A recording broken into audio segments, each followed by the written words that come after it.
Withdrawing money from Metamask is quite simple and easy to do.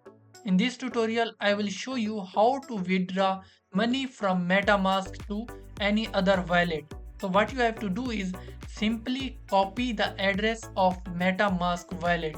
Click on send, and now what we have to do is we have to paste the deposit address. For this we are using Binance. Click on deposit. Now click on deposit crypto. Now select any coin. For this purpose I am using Ethereum.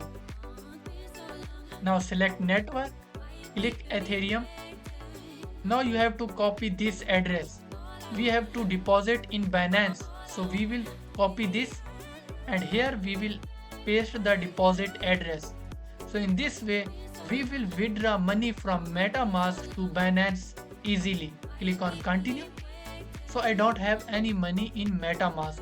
That is the reason I can't proceed this process. So if you want to send money from Metamask to Binance or any other crypto exchange, in this way you will be able to withdraw money from Metamask. So that's it for today. If you have found this video informative, please don't forget to like, share and subscribe to our channel for more informative videos. Until next time, goodbye.